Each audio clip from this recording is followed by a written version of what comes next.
우리 오늘은 하나님의 속성은 이제 끝났고요. 근데 사실 이 성경 자체가 하나님의 속성이에요.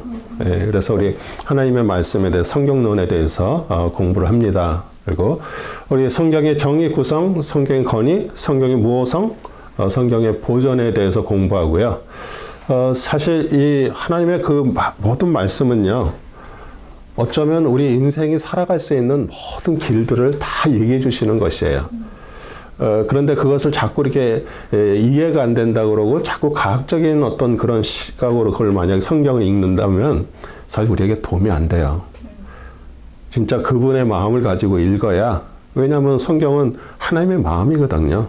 하나님의 마음으로. 그리고 유일한 법칙이고요. 또 지식이 유일한 원천이에요. 세상에 수많은 공부를 하고 박사를 하기를 가졌어도요. 하나님 모르면 꽝이에요. 그런데 사실 시골에 그 나이 드신 할머니가 뭐 초등학교를 제대로 나왔겠어요? 그래도 하나님의 말씀을 이렇게 읽으신 분들 보면은 그 지혜가 정말 출중합니다. 그렇기 때문에 우리는 모두 하나님의 그 지혜, 그 성경을 우리 안에 완전히 장착되는 그런 하나님의 사람들이 되기를 소원하고요. 그래서 수업 목표는 성경의 정의 구성에 대해서 공부하고 또 권위, 무호성에 대해서, 무호성이라는 건 결점이 없다는 얘기예요. 네. 그리고 보존에 대해서 성경이 어떻게 보존돼서 내려왔는가. 왜냐하면 성경은 원본이 없어요. 다 복사해가지고 서기관들이 정말 목욕 제기하고 그러고선 써서 그것이 또 달아지기 전에 봐서 그걸 또 다 복사를 해놓은 거예요. 근데 그러면 수천 년의 세월이 지났는데 그러면 그게 뭐 일부에는 조금씩 그 서기관이 자기 어떤 거를 이렇게 넣은 내용들도 있겠죠. 그렇지만 거의 하나님께서 그걸 보존하게 하셨어요. 그리고 뭐냐면 이제 우리가 정경, 외경, 위경에 대해서 공부하는데 우리는 그건 자세하게 공부할 필요가 없어요. 우리는 정경만 자세히 알면 돼요. 네. 그래서 이제 우리 그리스도인의 성경 헌장이라고 이렇게 이름을 붙였는데 이거는 뭐 하나님께서 말씀하신 것도 아니고요. 이 글을 적은 사람이 누군지도 몰라요. 그런데 수백 년을 흐르면서도 이 어떤 분이 이 성경에 대해서 이렇게 글을 딱 해갖고 남겨놨는데 이게 많은 사람들한테 은혜도 주고 그러면서 성경이 이런 것이구나 이렇게 우리에게 주는 거예요. 그래서 우리 한번 앞을 보시면서요. 성경은 하나님의 생각과 사람의 상태, 그 다음에 구원의 방법, 죄인의 운명과 성도들의 뭐를 갖고 있어요? 행복을 담고 있어요. 사람들은 세상에서 행복을 자꾸 구하려고 그러는데 사실 성경 안에 행복이 가는 길을 우리한테 다 제시하고 있어요. 그리고 성경의 교리들은 거룩하고요. 그 훈계들은 구속력이 있고요. 그 역사들은 진실하고요. 우리는 성경은요. 역사성이 있어요. 그거는 그냥 쓴 일이 아니에요. 정말 실제로 일어났던 일을 남겨놓은 곳이에요. 그리고 그 결정사항들은 바꿀 수 없는데 우리가 성경 읽게 되면은 정말 지혜롭게 됩니다. 하늘의 지혜가 임하고요. 그리고 성경을 믿게 되면 하나님께서 우리를 완전한 길로 우리를 인도하시고요. 그리고 성경의 내용을 우리가 그냥 읽고 끝나는 자가 아니라 그 성경을 내용대로 우리가 그 행동을 하기 시작하게 되면 하나님께서 우리를 거룩한 자로 만드세요. 네, 우리 스스로 거룩한 자가 될 수가 없어요. 그리고 성경은 우리를 인도하고요. 인도하는 빛이고요. 그 다음에 우리를 지탱할 음식이고요.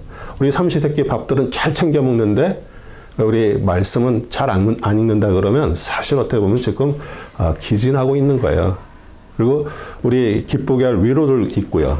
그래서 성경은 우리 여행자가 지도 없이 떠날 수가 없잖아요. 그렇죠? 지도예요. 우리 인생의 지도고요. 네, 그래서 우리는 참 기술의 발달로 인해 가지고 지금 우리는 그 내비게이션을 딱 켜고 우리 뭐 모르는 길 갈 때 주소만 딱 쳐놓으면은 걔가 이리로 가라 저리로 가라 이렇게 가잖아요.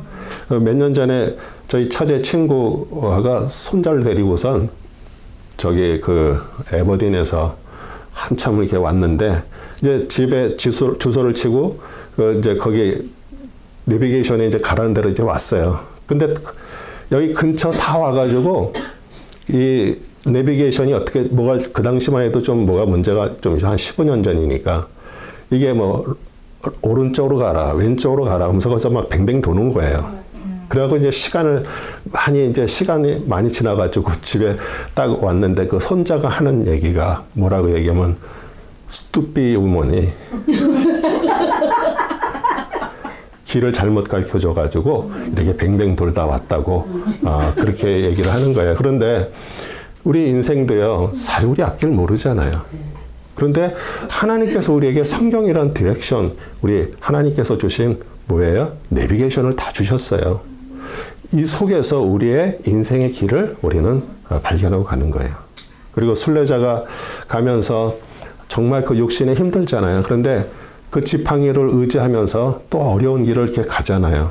그런데 이 성경은 항상 우리에게 하나님의 지팡이처럼 우리에게 들려 있을 때 우리는 어렵고 힘든 고난 속에서도 우리는 그것을 넉넉히 갈 수 있는 거고요. 그 다음에 바다를 항해하는 사람이 나침판 없이 어떻게 항해를 할 수 있겠어요? 예. 그렇다고 나침판이 항상 다 옳은 건 아니죠. 뭐 콜럼버스가 인도에 가서 막 금을 많이 저거 하려고 그렇게 항해를 떠났는데 어떻게 오다 보니까 이 아메리카를 발견하게 됐죠. 예. 근데 그다음에 군사는 싸움하러 나가는데 칼 없이 어떻게 싸워요? 예. 그게 생명을 보존하는 거고요. 그래서 군사의 칼이고요. 또 그리스도의 헌장입니다. 이제 성경 안에는 뭐가 있어요? 낙원이 회복돼요. 낙원이라는 것은 어디에 있는 것이 파라다이스가 아니에요. 우리 마음이 하나님으로부터 충만하게 될 때 우리 안에 벌써 낙원이 임해져 있는 거예요. 그리고 하늘이 열리고요. 지옥이 모습을 드러내고요. 우리 그리스도가 성경의 주인공이고요. 성경은 구약에서부터 계속 그리스도에 대해서 말씀을 하고 있습니다. 우리 이제 다음 주부터 우리 신학은 그리스도에 대해서 배우거든요. 아마 여러분도 구약에서 이렇게 많이 그리스도에 대해서 얘기하셨다는 것을 여러분이 알게 되면 놀랄 거예요. 구약에서부터 계속 그리스도에 대한 말씀을 하고 계시고요. 그 다음에 행복이 성경의 계획이고 아까도 얘기했고요. 그 다음에 하나님의 영광이 목적이에요. 우리는 하나님 우리 인간을 창조하신 이유는 하나님께 영광을 올리기 위해서예요. 그래서 영광이 목적이고요. 그 다음에 정말 우리 성경을 천천히 기도하는 심정으로 성경을 읽어라. 성경이 너의 기억에 박히게 하고 마음을 지배하게 하고 너의 발걸음을 인도하게 하라. 왜냐하면 성경은요. 모든 부의 보고입니다. 그 안에서 지혜도 주지만 우리 살아가는 모든 것들 우리 물질 이런 거 다 주님께서 그 안에서 다 벌써 준비하셨어요. 또 영광의 낙원이고 기쁨의 강이고요. 우리 살아가면서 우리는 기쁜 일보다 슬픈 일이 더 많습니다. 그런데 말씀을 통해서 우리 안에 그리스도가 우리 안에 계실 때 그리스도가 주시는 그 생수의 강이 여러분에서 터지게 되면요. 우리는 살아가면서도 항상 기쁠 수밖에 없어요. 네. 그리고 우리 하나님께서 우리의 마음을 우리는 사람은요 항상 그 마음을 뺏기기 때문에 어려움을 당하는 거예요. 하나님의 마음을 우리한테 강하게 해주시는 거 그 너무너무 중요한 것이고요. 그 다음에 이제 하나님께서 우리한테 우리가 하나님을 몰랐고 성경도 몰랐으면은 우리가 나중에 죽을 때 우리 하나님 앞에 가서 그래도 뭐라도 얘기할 수가 있어. 근데 하나님 우리한테 이 성경을 주셨어. 그리고 성경을 지금 배우고 있어. 그렇기 때문에 하나님은 나중에 우리한테 우리 많이 준 자에게 많은 것을 찾으셔요. 예. 저도 하나님 앞에 제일 두려워하는 게 그 부분이에요. 하나님이 저한테 많은 것들을 허락하셨어요. 하나님은 그걸 찾으시는데 마지막 심판 때 이것을 펴시고 영원토록 너를 기억할 것이다. 그리고 책임도 요구하세요. 우리 크리스찬들 하나님의 말씀을 배우고 읽고 그 말씀대로 사는 자에게는 책임이 있어요. 또 거기에 대한 또 보상도 해주시는데 그런 내용을 무시하는 자에게는 다 지옥불로 정죄를 할 것이다. 맨 마지막에 참 두렵죠. 그런데 우리에게는 그분이 같이 계심으로 인해서 그것들을 이겨낼 수가 있습니다. 그래서 성경의 정의는 우리 바이블이라는 것은 우리 마태복음 1장 1절도에 보면은 그 책을 지칭하는 그리스말 비블로스라고 나왔는데 그 당시에 사실 옛날에는 책이 딱 한 권 있었어요. 한 권. 왜냐하면 책이 이름 자체가 바이블 자체가 책이라는 뜻이니까. 그러니까 사람들이 그 책이라는 것을 어디 이렇게 무슨 뭐 자신이 갖고 있는 것이 아니라 어디 가서 이제 그거를 읽을 수밖에 없잖아요. 그렇죠? 예. 근데 지금은 수많은 책이 하루에도 수만 권이 쏟아져 나와요. 그래서 우리는 이게 단순한 책이 아니고요. 정말 특이한 책이고요. 하나님의 계시를 담은 책이고요. 그리고 이거는 이렇게 어떤 것들을 모은 전집이 아니라 연속성을 갖고 있어요. 창세기부터 요한계시록까지 쭉 하나로 연결되어 있고요. 그래서 히스토리예요. 그의 스토리, 히스토리. 예, 그리고 사람들이 기록 하나님의 말씀을 담은 책이라고 정의하는데 1400년 동안 다양한 문화, 배경, 경험과 학식을 가진 40여 명이죠. 정확하게 우리가 히브리서 같은 경우는 저자가 확실하게 이렇게 우리가 알 수가 없어요. 바울이라고 얘기도 하지만 또 바울의 글하고도 많이 틀리기 때문에. 그래서 왕은 누구예요? 솔로몬이죠. 농부는 여러 명 있어요. 뭐 아모스도 농부였고요. 어부들은 우리 예수님의 제자들이죠. 의사는 누굴까요? 누가. 네. 누가가 의사죠. 또 그다음에 정치가는 보통 여기서는 이제 우리 마태를 얘기를 보통 해요. 네. 그리고 뭐 또 학자, 또 기록한 책이다. 그리고 성경, 구약 성경을 얘기할 때 성경 기록, 또 우리 율법, 모세의 율법과 선지자글, 그다음에 시편 이렇게 그런 식으로 옛 언약 이렇게 부릅니다. 그래서 우리 구약과 신약 사이에는 한 400년 동안에 그런 침묵기가 있어요. 우리가 중간기라고 얘기를 하는데 그때는 성경책이 이렇게 누가 선자를 통해서라든지 그게 나온 책이 없습니다. 말라기 이후 400년 동안 어떻게 보면은 하나님께서 침묵하신 것처럼 보이지만 사실은 그 중간 400년 동안에 하나님은 이제 메시아 그리스도가 오실 수 있는 모든 발판들을 만드셨어요. 우리 알렉산더라는 그런 특출한 어떤 인물을 통해서 그 지역을 전체적으로 통일을 하면서 그들이 쓰는 헬라어죠, 그리거가 모두 공통어가 됐어요. 예수님의 제자들 그 당시엔 전부 다 자기네 나라 말도 있지만 통용하는 말이 헬라어고요, 그리기 때문에 우리 신약 성경은 다 헬라어 그리그로 써 있습니다. 그래서 그것은 뭐냐면 이제 복음이 많은 사람들한테 읽혀질도록 하나님께서 그 기간 동안에 그런 과정들을 만드신 거예요. 그리고 로마는 항상 그다음 이제 테이크업한 나라가 이제 제국이 로마죠. 로마는 다른 나라를 정복하기 위해서 전차를 이렇게 다닐 수 있는 길들을 만들었어요. 전차가 그러니까 온 사방으로 길들을 뚫어가지고 우리 팍스 로마나 이렇게 얘기를 하잖아요. 모든 길은 어디로? 로마로 통하게 된다. 그래서 그 길을 만들어 놓고 우리 사도 바울이 그 길을 따라서 아시아부터 유럽으로 다니면서 하나님의 말씀을 전했어요. 그래서 그런 400년 동안 하나님의 말씀이 오지 없었지만 그래도 하나님은 그 시간 동안에 그런 과정들을 준비하시고 이제 예수 그리스도를 탄생하게 하시고 그 제자들을 통해서 하나님의 말씀을 또 이루게 하셨죠. 그래서 성경 66권은 우리 예수님의 탄생을 기점해서 이제 그 이전 세대를 구약으로 얘기를 하는데 구약이 39권, 신약이 27권이에요. 그 뭐 외우려고 애를 쓸 것도 하나도 없어요. 3927. 네. 그러면은 구약은 39권, 신약은 27권. 설마 3927도 모르시는 분은 없죠. 네. 그래서 우리 성경은 뭐 1189장 뭐 3만 뭐 몇 절 뭐 이런 건 별로 중요하지 않고요. 가장 긴 것 우리 시편 119편입니다. 아마 이제 우리가 이제 자세히 또 시편에 대해서 이게 공부할 때 아시겠지만 우리 시편 119편은 우리 히브리서 알파벳 순서대로 이렇게 시작을 그렇게 해가지고 이렇게 만들었어요. 제일 길고요. 그 얘기는 뭐냐면 우리 젊은 사람들한테 이렇게 암송하기 쉽게 하기 위해서 그렇게 만들었고요. 그 다음에 가장 긴 절 에스더 8장 9절이고요. 가장 짧은 장은 시편 117편인데 이제 117편은 뭐 주를 찬양하라 그 얘기예요. 뭐 오 너희 민족들아 주를 찬양하라. 너희 모든 백성들아 그를 찬양하라. 우리에게 향하신 그의 인자하심이 크시며 주의 진리가 영원히 지속됨이라. 너희는 주를 찬양하라. 딱 그렇게만 시편이 되어 있습니다. 그 다음에 가장 짧은 절은 요한복음 11장 35절이에요. 예수께서 우시더라.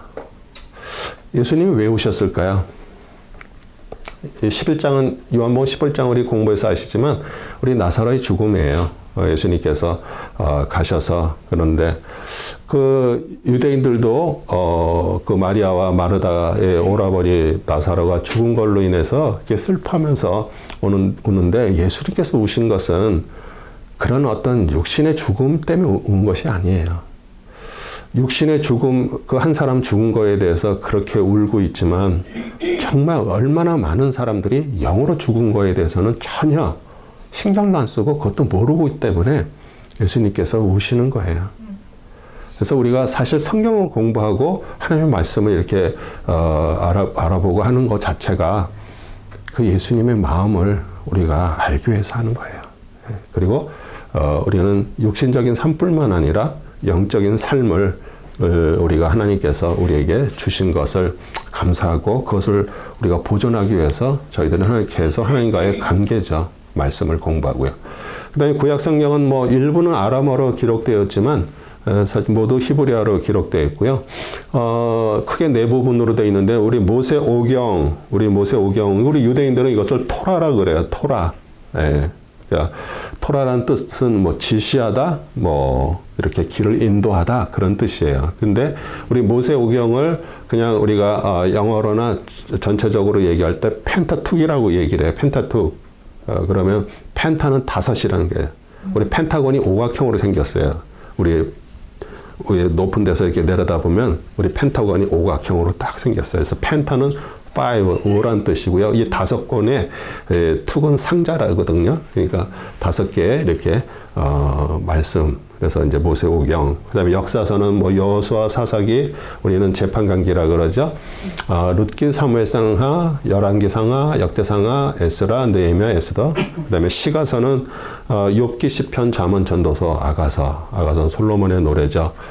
그렇게 우리 시가서. 그다음에 예언서는 이사야, 예레미야가 에스겔, 다니엘, 호세아, 요엘, 아모스, 오바댜, 요나, 미가, 나움, 하박국, 스바니, 학개, 스가랴, 말라기 이렇게 돼 있습니다. 그리고 오바댜 같은 경우는 한 장으로 돼 있고요. 신약 성경은 당시 일반 통용했던 코인의 그리스어, 그리거로 돼 있고요.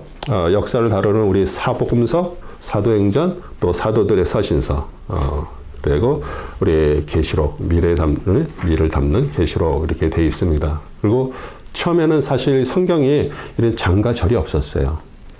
그런데 이제 우리 뭐 해당에서도 이렇게 사용하기 위해서 구약 성경을 이렇게 몇 부분으로 나누기도 그랬는데 이게 주 13세기경에 캐톨릭 주교죠 휴고라는 사람으로 인해 가지고 이거를 장으로 이렇게 나눴고요. 그 다음에 1551년에 프랑스인 센 스테반이라는 사람이 우리 신약 성경에 이렇게 절을 붙이고 그 이후부터 이제 그것을 일반적으로 우리가 수용하게 됐습니다. 우리 사복음서는 예수님의 행적을 기록한 성경으로 마태, 마가, 누가, 요한복음 이렇게 되어 있는데 마태, 마가, 누가를 우리 세 개를 우리 공간복음이라 그래요. 공간이라는 것은 똑같이 공통으로 보았다라는 뜻이거든요. 예, 그래서 우리 영어는 시놉시스라 그러고요. 그래서 사실 우리 요한복음도 공부해서 알지만 우리 마태, 마가, 누가하고는 틀린 책이에요. 그래서 요한복음은 더 기간이 이제 20-30년 후에 기록되어 있고요. 그리고 요한복음을 공부하면서 우리가 제일 느끼는 것은 하나님께서 정말 그 사도 요한을 통해서 이 창세기에서부터 하나님께서 하셨다라는 것을 이렇게 연결시키면서 우리 사도 요한이 계속 강조하는 게 그거잖아요. 예, 뭐 사실이니까 우리 하나님이 예수님이 예수 그리스도가 하나님이시라는 것을 계속 얘기를 하고 있습니다. 그 다음에 이제 역사서는 우리 사도들의 행적을 기록한 성경으로 사도행전이고요. 우리 누가복음을 쓴 누가가 지었고요. 그 다음에 서신서는 로마서, 고린도 전후서, 갈라디아서, 데살로니가전서, 전후서, 디모데 전후서, 디도서, 에베소서, 빌립보서, 골로새서, 빌레몬서. 넘어야 될 산들이 많이 남아 있죠. 네. 근데 걱정하지 마세요.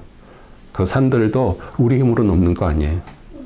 네, 하나님께서 우리에게 그것을 넘어갈 수 있는 힘을 주시고 이제 하나하나 정복하면서 정복했다는 데 의미가 아니라 그 말씀을 통해서 하나님이 주시는 메시지들이 다 틀립니다.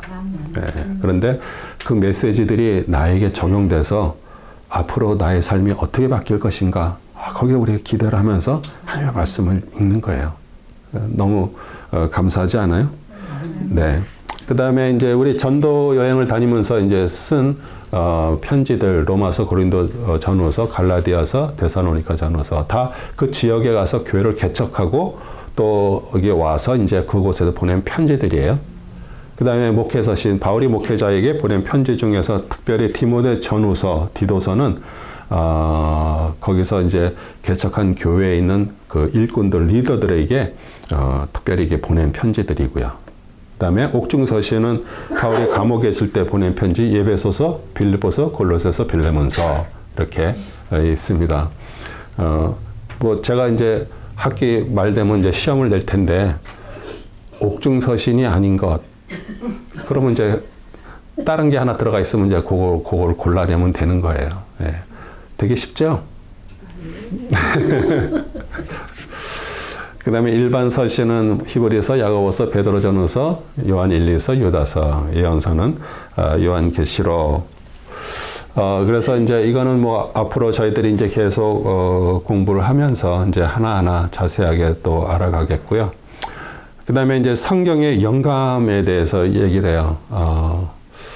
그 어떤 권사님이 남편이 이제 돌아가시고 혼자 되셨는데 우리 목사님하고 같은 부분이 있다라고 얘기를 해요. 어떤 사람이 그렇게 얘기해요. 예.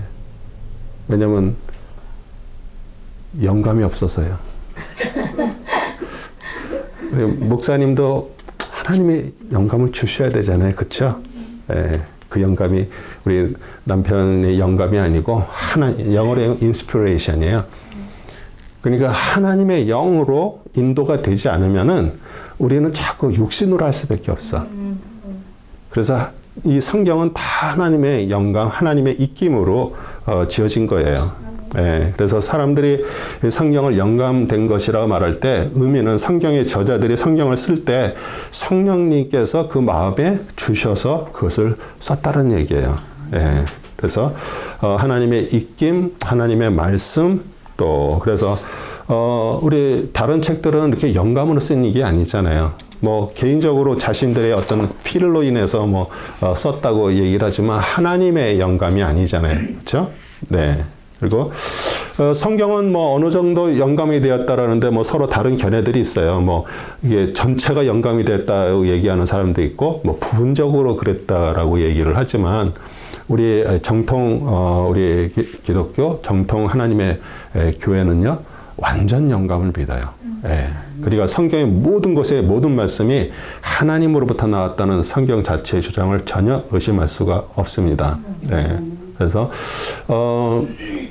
사실 우리가 이렇게 그 한 권 한 권 이렇게 보면서 나름대로 그 저자가 의도하는 부분들이 있어요. 이게 의도하는 부분이는 뭐냐면 나는 이렇게 하나님의 지금 예수님의 어떤 행적이나 이런 것들을 이런 관점에서 내가 이렇게 하고 싶어 하는 어떤 그런 것들도 있어요.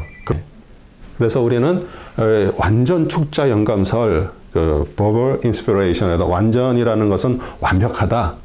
예, 축자라는 것은 정확한 말씀, 하나님의 정확한 말씀이 이렇게 임해서 썼다 이렇게 얘기를 해요. 저는 어떤 그 신학자나 이런 분들, 교수나 이런 분들이 어디 이렇게 무슨 누가복음이라든지 뭐 어떤 복음을 가지고 이렇게 연구를 한 것들 있어요. 그런데 그 연구한 것 가지고선 만약에 성도들에게 그걸 가지고선 뭐 이렇게 프리칭을 한다 그러면은 우리가 정말 좀 한번 조심해야 될 부분이 있어요. 그분은 학적으로 연구를 해가지고 자신이 그거에 이렇게 하면서 발견한 것들을 가지고 이게 학적으로 이렇게 쭉쭉쭉쭉쭉 해서 그걸 가지고 얘기를 프리칭을 해요. 그런데 그렇게 하다 보면 우리 성도들 중에 어떤 생각을 갖게 되면 그러면은 누가가 자기 어떤 걸 가지고 이렇게 만들었다고 생각을 하면 이게 진짜 하나님의 말씀일까? 이렇게 의심할 수가 있는 거거든요. 그래서 우리가 참 조심해야 될 부분들이에요. 뭐 오래전 얘기예요. 여기 멜랜드 어떤 교회에서 어떤 교수님을 신학 교수님을 초청해서 우리 성도들한테 뭐 한 3박 4일 정도 세미나식으로 어떤 걸 했는데 제가 그 CD를 받아가지고 쫙 들어봤어요. 근데 제가 그걸 들으면서 이건 학적으로는 그럴지 몰라도 그 모든 것들이 사실은 거기서 하나님하고 연결이 돼야 될 부분들을 일부가 이렇게 생략이 되어서 하니까 그러면 그 성도님도 이걸 듣다가 그러면은 이게 사람이 어떤 걸로도 이렇게 할 수가 있나? 이렇게 할 수 있는 부분들이 있죠. 그래서 사실 성경 전체 모든 한마디 한마디가 그 온전히 영감됐다 그러는 것은 우리 하나님 말씀의 본질적인 특성이에요. 저희 성경대학의 대표 말씀이죠. 디모데후서 3장 16절. 우리 더 외우시기도 하고 이렇게 붙이시고 보시면서 모든 성경은 하나님의 감동으로 된 것으로 교훈과 책망과 바르게 함과 의로 교육하여 유익하니 이는 하나님의 사람으로 온전케 하며 모든 선한 일을 행하기 온전케 하려 함이라. 그래서 사실 이 모든 성경이 사실 하나님의 감동으로 된 것이에요. 인간이 어떤 나름대로 자기가 어떤 하는 것 부분도 하나님께서 그걸 사용하셔서 그렇게 우리에게 이 책으로 이렇게 남겨진 거예요. 그래서 우리 뭐 종교적인 교류를 다루는 성경의 부분들만 감동된 게 아니라 우리 모든 것들이 우리 창세기부터 요한계시록까지 모든 것들이 왜냐하면 베드로후서 1장 21절도 예언은 예전에 사람의 뜻으로 난 것이 아니요 오직 하나님의 거룩한 사람들이 성령으로 감동을 받아 말한 것이라. 네. 그래서 하나님은 우리 사람들의 개성이 있잖아요. 각자 나름대로 스타일이 있어요. 그들이 사실 어떤 말씀을 기록됐다 그래도 그게 자신의 생각으로 나온 것이 아니라 하나님께서 영감을 주셔서 자신이 어떤 걸로 그걸 하신 거예요. 만약에 그렇게 얘기를 한다 그러면 우리 베드로 같은 사람은요. 평생 고기 잡던 어부였어요. 그런데 지금 우리가 한번 베드로 전후서를 한번 보세요. 이게 어부가 그냥 자기 어떤 예수님을 따라다니고서 했던 내용을 쓴 건지 아니면 베드로라는 그 어부를 예수님의 제자를 통해서 하나님의 말씀이 임한 건지 정말 제가 특별히 베드로 전후서를 보면서 이건 진짜 하나님의 역사구나. 하나님께서 이렇게 감동을 주셔고 이렇게 기록이 되었구나. 그런데 이제 예수님이 오셔서 완전히 도장 찍는 얘기를 딱 하셨어요. 예수님께서 그러잖아요. 내가 율법이나 우리 선지서를 폐기하러 온 줄로 생각하지 말라.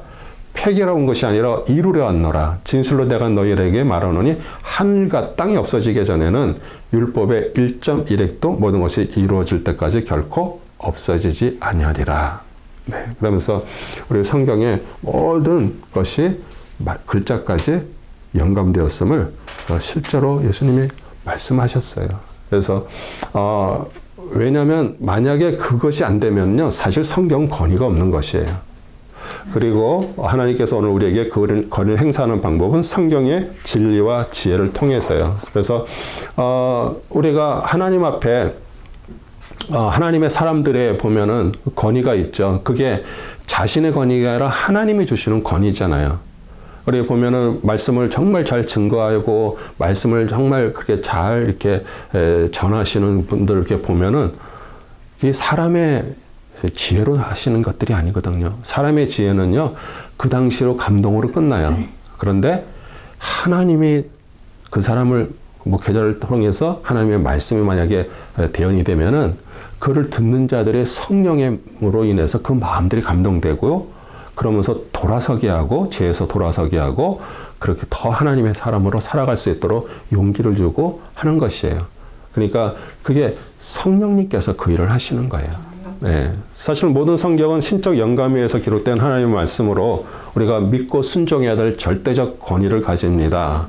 그리고 우리 모든 말씀의 중심에는 항상 우리 예수 그리스도께서 계시고요. 그 신적 권위를 부여하고 계시는데 이제 예수님은 정말 하나님께서 자신을 하나님을 대신해서 이런 모든 우주를 다스릴 수 있는 권위 그 아들에게 주셨기 때문에 우리 모든 성경은 하나님의 교회와 우리 백성들에 대해서 예수님의 주권적 통치가 이루어지는 도구예요. 그래서 교회도요. 우리는 하나님의 인간의 방법으로 써서 하나님 사람들을 모을 수 있습니다. 회사처럼요. 광고 막 하고요. 또 프로그램 많이 하고요. 그 다음에 이렇게 좋은 어떤 거를 이렇게 해갖고선, 이렇게 큰 뭐 예배당이라든지 아니면 이렇게, 김내줌이라든지 체육관이라든지 이런 걸 이렇게 해가지고 사람들을 이렇게 많이 모아가지고 이렇게 크게 할 수가 있어요. 그런데 제일 중요한 게 뭐예요? 그 안에 하나님의 말씀이 선포돼야 되고요. 그 말씀이 선포되고 그 말씀으로 인해서 그것이 유지가 되는 것이에요. 우리 느헤미야서를 이제 우리가 이제 공부도 하겠지만요. 느헤미야를 보면은 사실 느헤미야는 페르시아에서 그 황제 옆에서 독국물 탈까봐 술을 이렇게 주면은 자기가 먼저 조금 마셔보는 거예요. 그 이상이 없으면 왕한테 이렇게 주는 거예요. 그러니까 우리 술관장이라고 얘기하고 쉽게 얘기해서 거의 비서나 마찬가지예요. 왜냐하면 생명을 왔다 갔다 하는 건데 얼마나 귀중한 사람이에요. 그런데 거기서 그렇게 자기의 호화로운 삶을 살 수 있어요. 그런데 예루살렘 성문이 다 불타고 그 예루살렘 성벽이 다 무너졌다는 그 얘기를 듣고 슬퍼하는 거예요. 그러면서 하나님께서 하나님 앞에 자기가 그것을 할 수 있도록 도와달라고 기도를 해요. 분명히 술관장이라는 사람은요, 왕하고 얼마나 서로 이렇게 관계가 좋을까요? 그냥 부탁할 수도 있어요. 왕이요, 내가 우리 고국에 그 예루살렘 성이 다 무너지고 그렇게 했는데 내가 가서 좀 그걸 이렇게 복구하는데 나를 좀 보내주세요. 이렇게 얘기해도 어쩌면 들어줄 수가 있었어요. 그렇지만 우리 느헤미야는 어떻게 했어요? 하나님 앞에 기도했어요. 하나님 앞에 기도를 했더니 하나님께서 그 왕의 마음을 움직인 거예요. 예. 그 느헤미야가 왕에게 얘기할 때 왕후도 옆에 있었다 이렇게 나와요. 그러면서 기도하면서 뭐를 하는 거예요? 왕한테 부탁을 할 때 들어준다 그러면 어떻게 할 것이를 쭉 기도하면서 준비를 하고 있었어요. 그런데 왕이 선이 그래 그럼 내가 갈 수 있도록 도와줄게 그렇게 얘기하니까 뭐까지 얘기해요? 살림관 그 감독한테 얘기해서 그 예루살렘 성을 중축할 수 있도록 나무도 다 주고 뭐 또 거기 가는데 모든 왜냐면 그 길이 험한 길이잖아요. 가다가 산적의 습격도 받을 수 있는데 그걸 다 호위할 수 있는 사람들 그 다음에 거기 쓰는 비용들 이런 것들을 전부 얘기하니까 왕이 다 허락을 해주는 거예요. 그러면서 52일 만에 그 성 전체를 다시 다 중축을 했어요. 새로 지었어요. 그 무너진 데를. 그리고 거기가 끝나면 어떻게 될까요? 또 시간이 지나면 또 무너지게 돼 있어요. 근데 벌써 그때 학사 에스라가 벌써 가서 있었어요. 제일 먼저 이 포로기 고국으로 돌아가라 그래서 그 학사 에스라를 통해서 성벽을 다 52일 만에 완성한 다음에 학사 에스라를 통해서 하나님의 말씀을 선포하게 되는 거예요. 우리 여러분의 가정들, 교회 이렇게 다 지키는 거 중요하죠. 그렇지만 우리 인간적으로 할 수 있는 것들은 다 하지만 그 안에 하나님의 말씀이 선포가 돼야 되고요. 하나님의 말씀이 아니면 우리는 또 그것은 언제든지 또 무너질 수가 있는 것이에요. 그래서 교회는 항상 하나님의 말씀이 선포되고요. 그 말씀 따라서 우리 성도들이 살아갈 때 그러잖아요. 성도들이 교회가 와서 하나님께 사람들이 와서 정말 그 안에서 은혜를 받고 거기에서 하나님 앞에 정말 자원하는 심령으로 헌금도 하고 그렇게 할 때, 봉사도 할 때 그 교회가 유지되는 것처럼 하나님의 말씀이 여러분한테 임하지 않으면요, 항상 우리는 사람을 보게 돼요. 그리고 항상 사람의 말을 하게 되고, 항상 사람의 말은요, 항상 서로 인가진시키고요, 자기 욕심이 나오고요, 우리는 다들 은혜 있을 때는 서로 뭐 형 동생하고 뭐 언니 동생 하지만요, 조금만 지나봐요, 서로 뭐가 조금이라도 삐끗하면요, 원수 돼버리는 게 사람이에요. 그래서 하나님의 교회는요, 하나님의 말씀이 선포되어야 되고요, 그것이 하나님의 생명의 말씀이고, 또 그 말씀을 우리가 배워야 되고, 말씀이 깨달아져야 돼요. 예. 그래서 우리에게, 사실 우리는 하나님을 알 수 있는 것을 우리가 어떻게 알 수 있어요? 아무 보이지도 않는 분인데. 그런데 이렇게 우리의 손에 이렇게 활자로 이렇게 하나님의 말씀이 와 있다라는 것 자체가 기적 아니에요? 우리는 이게, 사람들은 뭐 집에 막 성경이 뭐 수십 권은 아니겠지만 하여튼 뭐 이렇게 여기저기 다녀도 뭐 후탁 신자라고 뭐 주일날 교회 갈 때만 이렇게 먼지 묻었네 탁 이러고선 들고, 지금 뭐 그러지도 않죠. 뭐 스마트폰 들고 오면 다 되는데. 예. 그래서 우리가 오늘 여기에 와 있는 거예요. 왜냐하면 하나님 말씀만이 여러분을 이끌어가기 때문이에요. 그 다음에 우리 정말 진리의 궁극적 원천이고요. 우리 성경의 이제 무엇성, 그러면 이제 우리의 무엇을 말할 때 성경 원본의 무엇을 말하는 거예요. 그 성경 원본이 전혀 오류가 없는 것. 예. 그런데 이제 우리 성경의 사본에는 사실 조금씩 뭐 상이점이라든지 부정확한 점이 분명히 있어요. 예. 그렇지만 그 성경의 원본은 무효하다는 거, 하나님의 섭리로 순수하게 보존되어 있다라는 걸 얘기를 하는 것이에요. 그리고 우리가 이제 원본이 없지만 이런 사본들을 서로 이제 비교 연구를 하잖아요. 얼마나 많은 성경학자들이 그것을 이렇게 연구했게요. 거기선 좋은 뜻도 있지만, 여기서 만약에 어떤 내가 학설을, 이게 어떤 틀린 것을 내가 발견하기만 하면 그 사람 뜨는 거 아니에요? 세계적으로 유명한 사람 되는 거 아니에요? 이거 잘못됐다라는 것을 발견하고 그걸 이렇게 저한다면. 근데 미안한 얘기지만 그렇게 큰 차이가 없는 거예요. 이것도 하나님이 하시는 거예요. 그러니까 우리 성경의 무엇은 뭐 성경의 역사적, 교리적, 윤리적 내용의 무엇을 말하는데요. 우리 이것이 만약에 성경이 정말 오류가 없다라는 것이 만약에 부정이 된다면, 사실 성경이라는 것 자체가 사실은 파괴되는 것이에요. 그래서, 그런데 이제 사도 바울도 나는 율법과 선지자들이 그 구약을 얘기하잖아요. 기록된 것을 다 믿는다. 이렇게 자기가 사도행전 24장 14절에 이렇게 고백했고요. 또 형제들아, 굳게 서서 우리의 말이나 편지로 가르침을 받은 유전, 전해온 내용을 지키라. 데살로니가 후서 2장 15절에서도 이렇게 얘기를 하는 거예요. 그래서 성경이 가르치는 바를 다 믿고 지켜야 되는 거예요. 그런데 우리는 알고 믿는 것이에요? 믿고 하는 것이에요. 우리 세상의 모든 것들은요, 다 알고 믿으려고 그래요. 내가 뭐 좀 알아야 믿지. 제가 이렇게 어떤 분들 성경 하나님 믿으라 그러면은요, 제가 뭐 좀 알아야죠. 예. 그런데 사실은요, 우리한테 믿음이 있어야 돼요, 먼저. 믿음이 임할 때 우리에게 깨달음도 임하게 되는 것이에요. 그래서, 우리가 세상의 방법하고는 완전히 틀리죠. 그 다음에 이제, 우리 셋째는요, 우리 성경의 오류처럼 보이는 난해 구절이 없다는 것은 아니에요. 어떤 것들은 조금 불일치하는 부분들도 있어요. 그래서 우리가 성경의 난제라고 부르는데, 사실 이것이 그렇다고 그것이 잘못됐다라고 증명된 것도 아니에요. 예. 그래서 우리가 어떤 것을 오류라고 단정해서도 안 되지만요. 왜냐하면 이 사본들이 지금도 발견되고 있어요. 만약에 뭐 몇십 년 후에 어떤 사본이 발견됐는데 지금 우리가 오류라고 생각하는 것들이 거기서 증명이 된다 그러면 우리는 할 말이 없잖아요. 그렇죠? 그러니까 그거는 계속 하나님께서 그 일을 하실 거고요.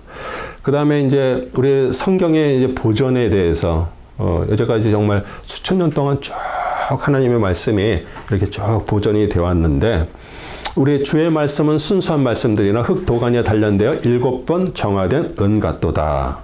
오 주여 주께서 이 말씀을 간수하시리니 주께서 이 세대들로부터 영원토록 그것을 보존하시리이다. 시편 12편 6절 7절이고요. 우리 주의 말씀은 처음부터 참되며 모든 주의 의로운 명령들은 영원히 지속되나이다. 또 푸른 마르고 꽃은 시누나 우리 하나님의 말씀은 영원히 서리라. 아멘. 이 하늘과 땅은 없어져도 내 말은 결코 없어지지 아니하리라. 아멘. 모든 육체는 풀과 같고 사람의 모든 영광은 풀의 꽃과 같으며 푸른 마르고 꽃은 져도 주의 말씀은 영원토록 남아있느니라. 그 성경의 영원하심을 우리한테 얘기하고요. 그리고 그것을 우리 하나님께서 보존하시겠다라고 얘기하고요. 실제로 그렇게 하셨어요. 그래서 우리 구약 사본 중에 우리 사해 사본이 있고요. 맞소라 사본, 이게 두 가지가 있습니다. 우리 1947년에 그 사해바다 북쪽에 있는 그 쿰란 공동체 동굴에서 그 도자기, 큰 도자기 속에 성경 그 두루마리가 있었어요. 이제 거기서 발견된 것을 우리 구약 성경 두루마리 사본이라 그러는데 이게 아마 BC 130년경에 기록되어 있다라고 뭐 정확하지는 않지만 그렇게 이제 알고 있고요. 우리 마소라 사본은 뭐예요? 우리 유대인들은 항상 서기관들이 하나님의 말씀을 계속 적었어요. 그렇죠? 적고 또 날 가지고 그럼 계속 적은 거예요. 그걸 마소라 사본이라고 얘기를 해요. 그래서 이제 그게 하나님의 말씀을 계속 보존하는 역할을 이제 담당을 했어요. 그렇다고 그것이 항상 다 남아있는 것은 아니잖아요. 그렇죠? 그래서 우리 성경의 마지막 책 우리 말라기는 BC 430년 경에 이제 써진 책인데 어떻게 보면은 사해사본은 BC 130년이니까 한 300년 간격이 있잖아요. 예, 그 다음에 우리 AD 900년경에 기록된 그 마소라 사본과에 어떻게 보면 1000년 정도 간격이 있어요. 그런데도 그런 1000년의 간격이 있음에도 불구하고 서로 사본들인데 그것을 다 대조해보면 거의 완벽하게 맞는 거예요. 그러니까 이게 사람으로 한 것이 아니고요. 하나님께서 그렇게 보존하시고 그렇게 이끌어 오신 것이에요. 우리가 정말 그것을 믿고요. 우리는 지금도 계속 사본은 발견되고 있고요. 또 어떤 부분에서는 많이 이렇게 잘라져서 이제 썩어서 이제 안 보이는 것들로 인해서 서로 대조해도 안 되는 부분들이 있잖아요. 예. 그런데도 앞으로도 또 어떻게 발견되는 걸로 해서 그게 또 확실하게 될 수도 있는 그것도 올 거예요. 그 다음에 우리 정경, 외경 이렇게 해서 제일 중요한 건 정경이에요. 정경은 이렇게 이제 이게 하나님의 말씀이다라고 해서 서로 회의를 거쳐가지고 딱 이렇게 정해진 것이에요. 그러니까 우리 구약 39권, 신약 27권, 총 66권 이거를 정경이라고 하는데 우리 캐논이라고 그래요. 캐논. 캐논은 우리 히브리어 카나라고 갈대를 뜻이는데 그 당시에는 무슨 자가 없잖아요. 그러니까 그 갈대가 보면 이렇게 마디가 이렇게 있잖아요. 이제 그걸로 이렇게 딱 돼서 사이즈를 재는 거예요. 예. 그래서 우리 측량 도구로 이렇게 사용이 됐고요. 표준 척도라는 의미고요. 그래서 우리 구약 성경은 AD 90년 얌니아 그 랍비들의 회의에서 그 자기들이 히브리어 구약 성경의 3부 24권으로 되어 있는데 이제 요것을 이제 39권으로 이렇게 딱 분류를 해가지고 거기에서 내용은 이제 조금 틀린 내용 서로 이게 빼고 이렇게 해서 39권이 딱 이렇게 정경으로 확정이 됐고요. 그 다음에 신약 27권은 393년 북아프리카 히포와 또 397년 카르타고. 근데 마지막 카르타고에서 이제 완전히 지금과 같은 27권의 신약 성경이 정경으로 공인이 되어 있습니다. 그래서 우리가 지금 정경으로 이제 우리가 하고 있는 구약과 신약을 우리는 이제 하나님께 주신 것으로 이제 저희가 알고 이제 하고 있는데 우리 캐토릭은 외경까지도 거기다가 이렇게 집어넣었어요. 그래서 이제 외경에 대해서 얘기를 하면은 외경은 이제 그 성경을 이제 랍비 회의라든지 이런 회의에서 정말 그 성경 학자들이 모여가지고 이제 그동안 쭉 온 걸 가지고 이제 이렇게 서로 이제 취합을 하는데 그런 편집 과정에서 이건 정경은 아닌 것 같아. 하나님이 얘기하신 게 아닌 것 같아. 그래서 이렇게 뺀 것들이에요. 뭐 통상적으로 BC 400년경의 그 말라기 선자 이후 예수님께서 오시기까지의 그 기간 동안에 그 15권의 책을 우리가 이제 외경이라 그러는데, 외경은 뭐 도덕적 수준이 낮고 교류적인 모순을 가져올 뿐 아니라 우리 예수님께서도요, 외경에 대해서 한 번도 설교하신 적이 없어요. 그러니까 하나님의 어떤 그 입김, 하나님의 어떤 영으로, 성령으로 기록된 것이 아니라 인간의 어떤 기록들이죠. 그래서 가치가 없다, 뭐 외전, 뭐 경외경 이렇게 얘기를 해요. 그래서 외경에는 뭐 토빗, 유딧, 수산나, 뭐 벨가, 뱀, 에스더 참가서, 집회서, 솔로몬 지혜서, 마카비 1, 2서, 에스드라스 1, 2서, 그 다음에 새청년의 노래는 다니엘의 새청년을 얘기를 하는 거예요. 다니엘의 그 노래. 그 다음에 므낫세의 기도, 뭐 에레미야의 편지, 뭐 바룩 이렇게 들어있어요. 그래서 캐톨릭에서는 이 중에서 토빗, 유딧, 수산나, 그 다음에 에스더 참가서, 뭐 집회서, 솔로몬 지혜서, 마카비 1, 2서, 그 다음에 우리 다니엘 새청년의 노래 이런 것들을 우리 정경과 똑같이 그렇게 외경을 자기들 공동 번역이라 그러죠. 거기 그 캐톨릭 성경에는 이 내용들이 들어 있습니다. 그러면 이제 우리가 한번 생각을 해보는 거예요. 왜 로마 캐톨릭은 왜 뒤늦게 이 외경이라고 정말 성경에 들어있지도 않는 것을 왜 이것을 거기다가 넣어가지고 이상한 내용들 이렇게 있는 것들을 이렇게 했을까? 왜 여기에서 이제 우리가 어떤 걸 알 수 있냐면, 그 사실 캐톨릭에서 주장하는 교리 중에서 어떤 부분은 사실 전혀 성경에서 말하지 않는 것들을 자기들이 얘기를 한 부분들이 있어요. 특히 연옥 같은 거. 연옥 교리가 있는데 하나님께서 천국을 만드시고 지옥을 만들었는데 사람이 죽으면 다들 연옥이라는 데 가서 기다리고 있대요. 그 연옥이라는 데서 기다리고 있다가 거기서 이제 뭐 무슨 뭐 이렇게 기다리고 있다가 밑에서 이제 자녀들이나 이런 사람들이 좋은 일을 하고 뭐 선한 일을 하고 구제를 하고 막 이러면 그 연옥에 있는 사람들이 천국으로 올라간다라는 그런 자기들만의 그런 교리를 가지고 있는데, 성경에서는 어느 곳에서도 그런 얘기 나온 적이 없어요. 그런데 외경에 그런 내용들이 있어. 그러니까 이들은 그 외경을 성경 정경이라고 해갖고 그걸 갖다가 쓰는 것이에요. 합리화시키려고. 예. 그래서 보면 뭐 구제와 자선에 의해서 죄가 없어진다. 전혀 성경 그렇게 얘기하지 않아요. 오직 예수 그리스도 보혈, 피로 인해서 우리는 구원받고요. 거기서 죄가 없어지는 거지 절대로 우리가 자선을 한다든지 구제를 한다 그래서 우리 캐톨릭에서 제일 우리 기독교를 비판하는 내용 중에 하나가 그거예요. 너희들은 왜 구제를 안 하니? 너희들은 왜 자선을 안 하니?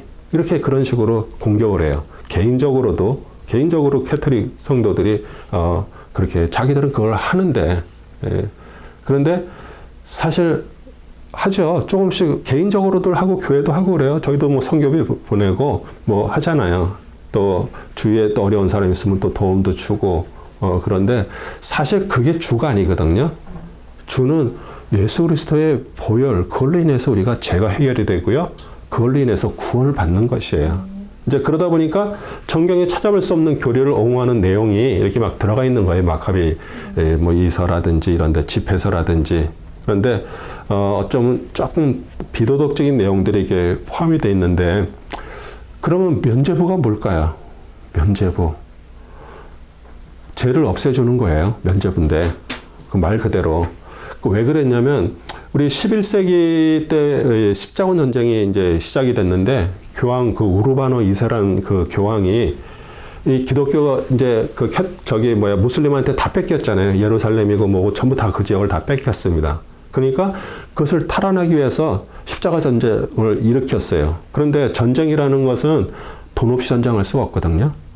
그러니까 어디서라든지 돈을 끌어와야 되는데, 그래서 면죄부라는 것을 한 거예요.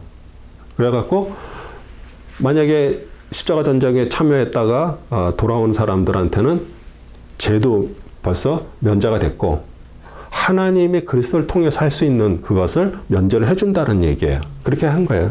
그리고 거기에 전쟁을 참여하지 못하지만 돈을 내면 귀족들은 돈이 많이 갖고 있잖아요. 성제들도 많이 갖고 있고 자기 영지들을. 그러다 보니까 돈을 내면 그 사람을 개인적으로 죄가 없다라고 얘기를 해주는 것이에요. 그래서 이제 그렇게 되니까 면죄부들이 얼마나 잘 팔리겠어요. 사람이 그러잖아요. 지금도 우리가 예수 그리스도를 믿고 우리는 구원받는다, 천국 간다 이렇게 얘기하는 거를 우리 세상 사람들은 그거보다는 만약에 2만 불을 내면은 우리 천국 티켓 준다 그러면 어쩌면 다들 2만 불 벌어서 그걸 내려고 그럴 거예요. 똑같은 개념이에요. 면죄부는 돈을 내면 너는 죄가 없어지고 천국을 갈 수 있다. 예. 그러면 이제 어디서 그 다음에 이제 또 어떤 일들이 생겼냐면 이제 유럽에 가면 얼마나 성당들을 멋있게 지었어요. 제일 유명한 성당이 성 베드로 성당이잖아요. 대단하죠? 그런데 이제 그거 하려면은 성전도 뭐 엄청 크게 지어야 되지만 그 안을 너무 아름답게 장식을 하려니까 수많은 예술가들을 불러가지고 그걸 치장을 하고 막 그걸 벽화를 그리고 그러는데 다 돈이잖아요. 그러니까 이제 그거를 파는 거예요. 이제 쉽게 얘기해서 면죄부를. 그러면서 이제 그걸 독려하기 위해서 그 요한 테젤이라는 그런 수도사가 있는데 그 사람을 설교를 어마어마한 사람들을 모아놓고 설교를 시키는 거예요. 그 수도사가 큰 지옥의 그림 있잖아요. 막 불 속에서 고통받는 거 그걸 이렇게 보여주면서 여러분의 자녀가, 여러분의 부모님들이, 여러분의 친구들이 지금 죽어서 저렇게 지금 지옥에서 고통받는 거를 그냥 보고 계실 것입니까? 여러분이 드리는 그 헌금이 그 헌금함에, 면죄부 헌금함에 짤랑 떨어지는 소리가 난과 동시에 그들은 천국으로 올라가게 된다고 그렇게 설교를 하면서 하니까 사람들이 그냥 크게 그냥 계속 동참을 해갖고 돈을 내면서 이제 이렇게 하는 거. 사실 성경에도 없는 얘기예요. 그렇게 되면 예수님이 필요 없는 거죠. 오직 예수 그리스도의 보혈만이 정말 우리를 죄로 우리를 없애고요. 우리가 마지막에 갈 수 있는 것은 그 일밖에 없습니다. 그래서 그렇게 이제 그 외경이 그런 식으로 로마 캐토릭의 어떤 교리를 합리화시키는 내용을 그렇기 때문에 그들은 그것을 정경 안에다 포함을 시키는 거예요. 뭐 우리는 뭐 일부러 뭐 그걸 찾아서 읽을 필요는 없어요. 근데 내용들이 되게 저잡한 수준들이에요. 그리고 위경이라는 게 또 있어요. 좀 외경하고 좀 비슷하지만 위경은요. 우리 그 아까도 얘기했던 중간기 시기에서 주전 2세기경 그 헬라 시대, 그다음에 로마 시대에 있는데 위경은 영어로 스테그라피라 그러는데 발음하기도 힘들죠. 스테그라피. 근데 스도그라피라 그러는데 우리 무늬만 크리스찬이라는 사람을 우리 영어로 얘기할 때 스도 크리스찬이라 그래요. 스도. 예, 가짜, 위서 그런 뜻이에요. 그러니까 위경이란 거짓 성서, 또 성서로 속이는 책, 이렇게 부정적인 뜻이에요. 그래서 한 가지 특징은요, 위경은요, 수많은 책들이 나와 있어도 그 책의 정확한 저자 이름도 알 수 없고요. 대부분 이제 거기다가는 구약 성경에 등장하는 뭐 위대한 인물들도 막 붙이고요. 뭐 도마경전, 뭐 또 유명한 우리 예수님의 제자들 이름 갖다 붙여가지고서들 이렇게 하는데 사실 성경학자 지지도 받지 못하고요. 말 그대로 가짜예요. 근데 우리는 위조 지폐를 구별하는 법, 뭐 이단을 구별하는 방법 이런 거 공부할 필요가 없어요. 우리 은행 가면은 그 위조 지폐 구별하는 거를 그 은행에 이렇게 입사한 직원한테 뭘 가르치겠어요? 이거를 뭐 이렇게 뭐 해보라 이렇게 아니에요. 진짜 돈을 일주일 동안 만지게 해요, 이렇게. 그렇게 만지면은 그 촉감과 그게 있죠. 100불짜리 이렇게 만져보면 그냥 손에 잡으면 벌써 이거는 위조라는 게 딱 나오는 거예요. 우리는 뭐 이단을 연구할 것도 없고요. 뭐 이런 외경이나 이런 거 볼 거 없어요. 우리 정경 하나님의 말씀만 정말 꾸준하게 순전하게 우리는 공부하고 하나님의 말씀을 읽으면요. 절대 우리는 이단의 어떤 것에 우리는 넘어가지가 않는 것이에요. 아멘이시죠? 네. 그래서 우리 이래서 오늘 우리 성경에 대해서 내용을 끝났고요.